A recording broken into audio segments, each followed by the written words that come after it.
Now, we're going to get more into this top story of the internal White House marked secret ordering the commission to not investigate what actually happened on 9/11. A cover-up. 6 of the 10 commissioners. But Nightline goes on and says, we're lying about that. You are lying. It's been in every major paper that 6 of the 10 say it's a criminal cover-up. They can't even get their own people they've appointed to lie. They know they murdered our own people there. You know the courage it takes for folks to expose that? But we have no future if we don't put ourselves under the gun. Only by facing up to these bullies do we have any chance of beating them. If you have any self-preservation instincts, any love of God, any love of truth, you must. I'm talking to all you well-to-do yuppies and people that think you're part of the system and laugh at anybody that cares. You think you're getting ahead by being narcissistic and never getting involved. You think it's cool and cute what's happening. I've had a lot of businessmen stop me on their Harleys or whatever on the side of the street on Congress and go, hey, you seeing the black helicopters, Alex? And I go, you really think 9/11 isn't an inside job? And they go, so what? We had to do it. That's how things get done. You know, they think because they can buy. I mean, a lot of people in business and life think this is cute. They know. They think that's how you get America motivated. We have all these Pentagon documents where these people need another 9/11 attack. That'll get them motivated. Okay, I'm going to shut up now. I appreciate him coming in when we invited him in. And he's going to be here with us for the next 46 minutes. Ron Avery, he owns the Silver Eagle Tap House. He's an architect, engineer, licensed architect and interior designer in the state of Texas. Ran for U.S. House Representative, 28th District. He's a great guy. He's done countless activist work. He's also headed up a lot of the activity of the Campaign for Liberty and other folks supporting Ron Paul.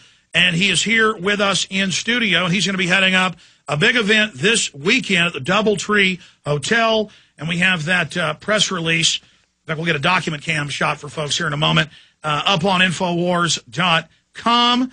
And we'll tell you about some of the speakers that are going to be there. And, again, I don't do a lot of public speaking these days because I'm so busy. And I believe electronic media is the way to go because I can reach so many.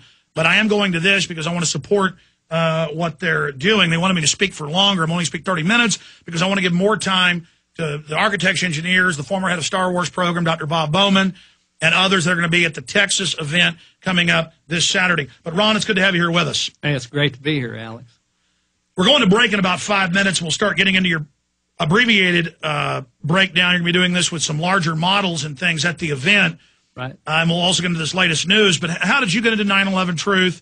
Tell us about what Architects and Engineers has just done the last month and where all this is going. Okay, well, I got into it essentially right when it happened on 9/11, 01. I was kind of already in the Patriot movement and had opened the Tap House and had Patriots there and make special presentations. A lot of people had been predicting that the New World Order would create the police state in America in 2000. And so actually they were a year late. So as soon as I heard about the World Trade Center having collapsed, or one of the towers, I knew right then that this was going to be the event that they were going to bring the New World Order in on, or the police state in America. So I didn't know all the details, how they did it, or how they collapsed, but I did know that it was fishy business right up front. Absolutely. I mean, as an architect, watching 2 big towers and 7 not hit by a plane, small fires, collapses at free fall speed. NIST had denied that for 6 years. They now admit 6 years into it, 2 years ago, that, oh, yeah, it did fall at free fall.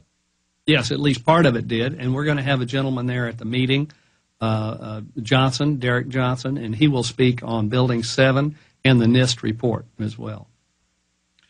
The system's getting really scared of 9/11 Truth. Yes, it is, and they should be, because it is really their project, and they've everything in this country now is designed or promoted by what they claim happened on 9/11. And if they lose that, if they lose the cornerstone, they lose the whole deal. Well, not just the science of this, which is legion, but the history of governments, and our own government admittedly staging terror, and then within minutes on every channel, and this is covered in Fabled Enemies, the same talking points. The world has changed. You're going to have to give your rights up. We're going to have to attack Iraq. Right. Within minutes, they all had the same talking point, and they had CIA operatives as the towers collapsed going, oh, the fires did it, and as you can see the footprint. You can see these operatives on the same channels.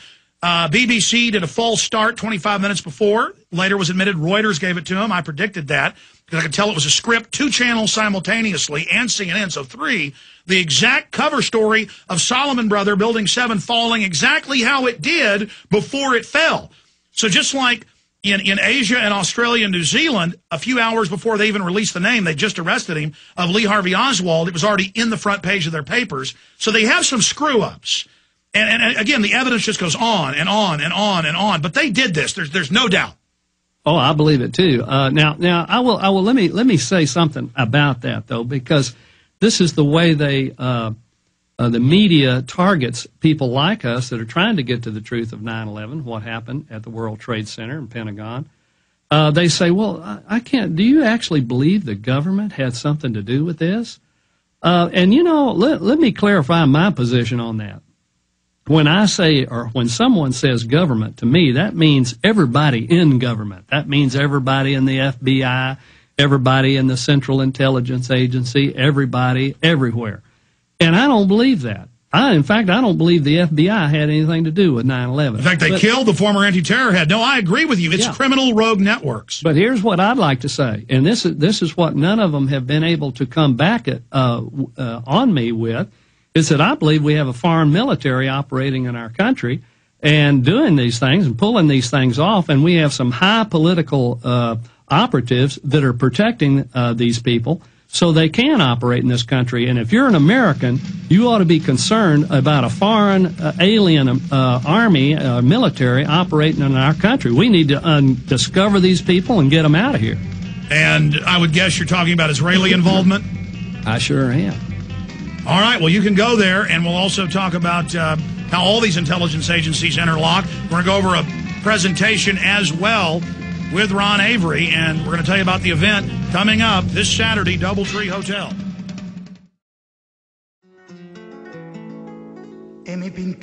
Ron Avery with Architects and Engineers for 9/11 Truth with Texas.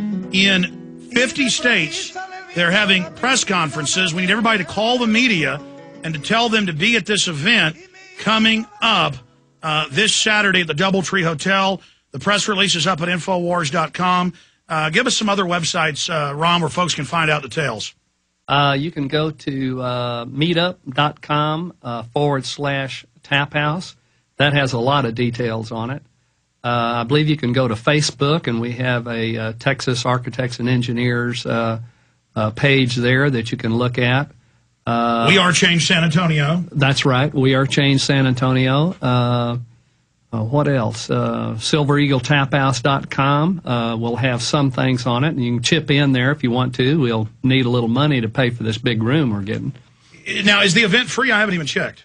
It is free. We advertise it as free. We are asking for a donation. Folks that don't know, renting a 600-person room at a nice hotel is expensive. Yes, it is. And so we would sure appreciate any donation. If each person just donated $6, we would clear everything. And where do you do this? Where do you donate?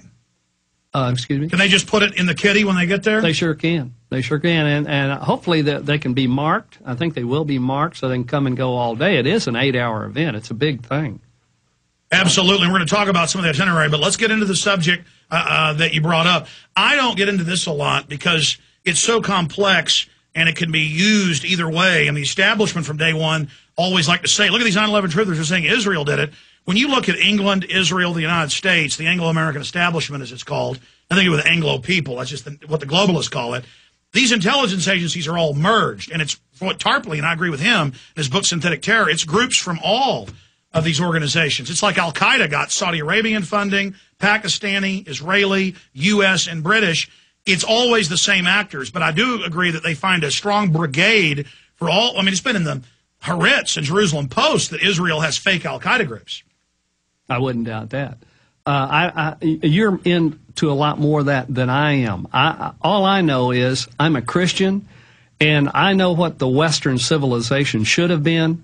And it is not based on Israel and Judaism. They always say the Judeo-Christian way. Well, that's like saying the night and day way. Christianity, yes, came from Judaism, but it is not Judaism, and the two really don't mix well. Isn't it more complex than that? Christianity comes from the ancient Judaism of Mount Sinai, not the Jews going into captivity in different parts of the world and adopting the Babylonian Talmud. And there, I don't go there either. There's a lot of talk about this and that, who the real Jews are, who the fake Jews are. My perspective is the Jew is one who accepts Christ as King of Kings, Lord of Lords, and Savior of the cosmos and everything in it. Now, those that reject him become, by nature, the Antichrist, those that do not believe that the Savior of all mankind has come in the flesh of Jesus Christ.